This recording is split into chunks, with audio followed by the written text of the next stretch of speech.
আসসালামু আলাইকুম বান্ধবী। ওয়ালাইকুম আসসালাম। কেমন আছিস?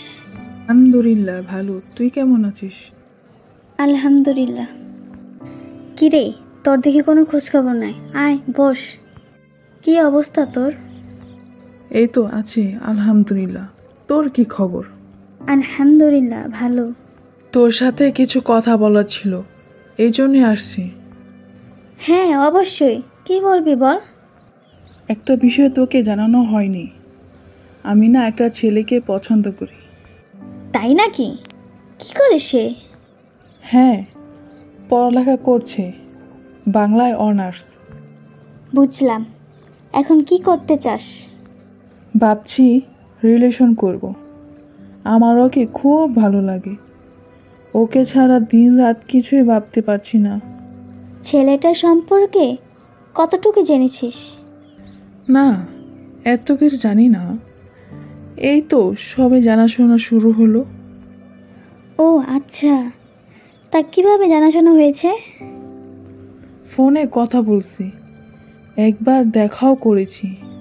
জানিস, প্রথম দেখার দিনেও ও আমাকে এতগুলা গিফট দিয়েছে। দেখ বান্ধবী, তুই যে সম্পর্কে জড়াতে যাচ্ছিস, এই সম্পর্কের নাম হলো প্রেম বা ভালোবাসা। এই সম্পর্ক ইস্টাবলিশ করেছে কিছু শিক্ষিত অসভ্য মানুষ। এই সম্পর্কে কোনো কল্যাণ নিহিত নেই। তুই কি জানিস ইসলামে প্রেম ভালোবাসা সম্পূর্ণ হারাম? দেখ মারিয়াম, প্রেমের সম্পর্ক বড় জেনার দিকে ঠেলে দেয়।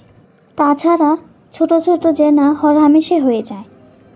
একজন মুসলিম পরিবারের মেয়ে হয়ে তুই কি এই হারাম সম্পর্ক করতে চাস? আমি এত কিছু ভেবে দেখিনি তো, আমার মনের মধ্যে শুধু ওই ছেলে চিন্তায় ঘুরপাক খাচ্ছে। কোনটা সঠিক, কোনটা বেঠিক, কোনটা হালাল, কোনটা হারাম, সব কিছু আমি ভুলে গিয়েছিলাম। এখন কি সেটা বুঝতে পারছিস? হ্যাঁ, আমি বুঝতে পারছি। আলহামদুলিল্লাহ, আল্লাহ কবুল করুক। দেখ বান্ধবী, শয়তানের প্ররোচনায় সামান্য ও ক্ষণিকের আনন্দের জন্য পরকালে হিসেবে দিনের কথা ভুলে যাস না। সব কিছুরই হিসাব আল্লাহ নেবেন।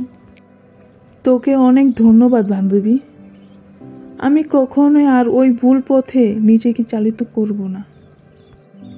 আল্লাহ কবুল করুন, আমিন। আমিন। আমি তোমার সাথে সম্পর্ক করতে চাচ্ছি না। কি? কিন্তু কেন?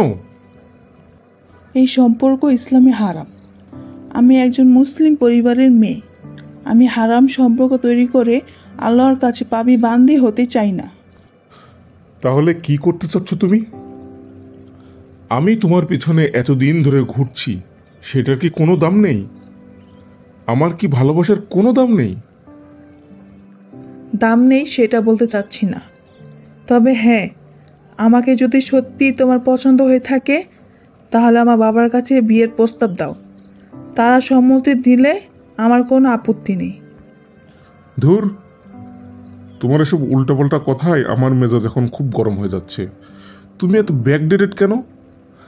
এই জামানায় এই ধরনের কথাবার্তা কেউ বলে? তোমার সাথে আমার সম্পর্ক রাখার দরকারও নাই। আমিও চাই না তোমার মতো ব্যাকডেটেড মেয়ের সাথে রিলেশন করি। আমি গেলাম, আল্লাহ হাফেজ।